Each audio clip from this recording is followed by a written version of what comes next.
when did the Bay of Pigs, the 5 days leading up to the Bay of Pigs, when did you find out? Because I know it was dark. You know, media was owned by the government by this time. When did you find out that there was an invasion going on? Actually, unfortunately, we knew that there was an invasion in the making very early, which means that Fidel also knew it. So 1963, it was 61. 61 is when it started wording about. Let me explain it to you. About 1960 already, there was a lot of Cubans that have left Cuba already. People with money, people without money. The wealthy of Cuba were not the only ones that left the island. There were students, there were teachers, there were workers, and they all obviously came through Miami. The CIA had started even before Kennedy got elected in 1960 under the Eisenhower administration. They were pretty convinced that Nixon was going to win in 1960, and they had set up a program to basically topple Fidel. They started by recruiting Cuban military individuals. They would infiltrate him to do sabotage in Cuba, so on and so forth. But then they started, when Castro manifested that it was a socialist communist revolution, they actually set up in motion the program that would eventually become Bay of Pigs. Talking about 1960. They had started before, but it really took shape in early 1960. They set up training bases in the Everglades, and then training bases in Guatemala and in Nicaragua. Nicaragua because it was the port, Puerto Cabezas. In Guatemala, where some of my friends from military school went to, they had the airport where they trained the pilots for the bombers and for the C-46s for the parachute regiment, and also for the ground forces that would be landing from the ships once they took off from Nicaragua. You're talking about the beginning of 61. Everybody knew that something was going on. Everybody knew that if you left Cuba, chances are you would be aware of Miami that the CIA was recruiting for an eventual invasion. The issue was what that was going to be was how much was the U.S. going to be involved in it, how big was it going to be, where is it going to be, and whether it's going to be one invasion or multiple ones. The plan that actually the Kennedys inherited when they took over in January of 61, a mere 5 months before the invasion, was pretty much cast in stone. They were going to invade a town called Trinidad in the south of Cuba because, number one, it gave access to the hills in central Cuba. Number two, it had a port. Number three, it had a good airport. And they felt that it could actually take it and cut off any attempts to counterattack from the Cuban government. Just as a historical aside, by that time, the Cuban government had actually trained significant amounts of military people under Russian sponsorship. It happened that the individual that ran the training for artillery was an individual who originally came from Spain, and he was actually one of my instructors in military school for infantry. He was a specialist in artillery. He was a Spaniard. So at the last minute, the Kennedy administration, number one, they started having second thoughts about U.S. involvement. Even though they deployed a Navy detachment, which I believe it was the Boxer, the original aircraft carrier, not the modern version of the Boxer, in south of Cuba, with submarines and some air assets like A-4s and a few other aircraft. The gross on the invasion was about 2,000 people, 2,000 trainers. The objective was that once they landed, they would have enough people already in the island that could add to the fighting force, and they would be able to arm this. They were bringing arms. There were 5 ships. 2 of the ships that had the heavy arms actually were the first to be sunk. When just before the invasion, some of the softening took place. The Monday of the invasion, April 17th, was preceded by 5 days of activity. One of them was in Havana. They burned a couple of very large stores as acts of sabotage.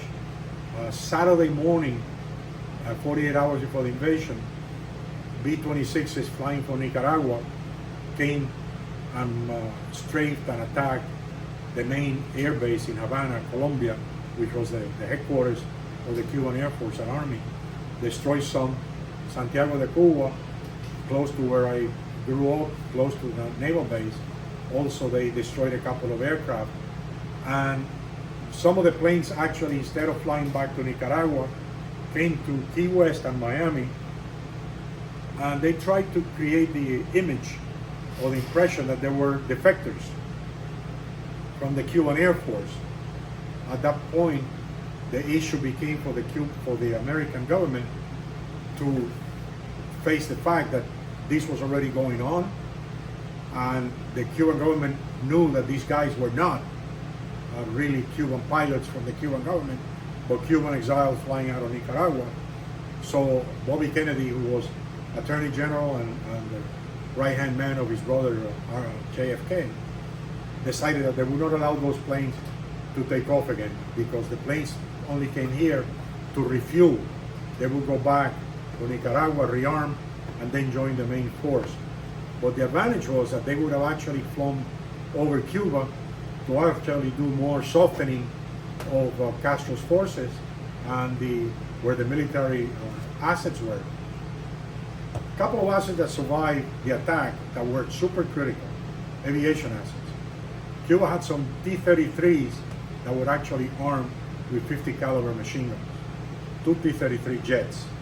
They had 2 Sea Furies that had 20 and 40 millimeter cannon, British aircraft, that Cuba had bought, the Cuban government before Castro had bought when the US embargoed Cuba from buying American weapons. So the UK, England, actually sold replacement ordnance like bombs, rockets, and munitions. I think it was 4 Sea Furies and also some helicopters made by Westland, which was the equivalent of the S-55 Sikorsky as well. So with those 2 survivors, 1-on-1, it was enough to counter the Cuban Air Force, the rebel Air Force, the invasion, because the B-26s had such a long leg to fly from Nicaragua that they had to give up some of the protective firepower on board, like to be able to fire to the rear. And they had actually, the nose cone was actually for strafing. He had 8 50 caliber machine guns, which actually played a role in how the US, the Kennedy administration, decided not to support it, because the Cuban government said those planes are not Cuban, stolen by Cuban pilots, because our planes have the bubble canopy, the bubble nose, or the B-26s, or the real Cuban Air Force. So Castro had the older version of the B-26, That's not correct. the newer one, strafing machine. Right, which were the ones that That was eventually the were attack using. version. Yeah, they became the A-26s. Those planes actually were planes that were taken from the Alabama National Guard, and some of the pilot trainers, some of them actually died fighting over the Bay of Pigs invasion. Why was it picked that they went from Nicaragua? the port in Cuba, which was close to you guys? from Why the did they port? change? When did the change happen? What happened was they felt that the port in itself was compromised. If you remember from World War II, when they were deciding on D-Day, the Germans always expected the Americans to land either in Pas-de-Calais, because they have ports, Yeah. or Cherbourg, which has a port. But they decided to go through Normandy, which was an open beach. It was the same type of mentality, I guess. So they actually moved it from Trinidad, which was a town, Yeah. and it was a historical town. It was one of the 3rd or 4th oldest towns in the Western Hemisphere, founded by the Spaniards. Very picturesque. Today it's a World Heritage Site by the UN, because it's got a lot of the old architecture from the days of the Spanish colony.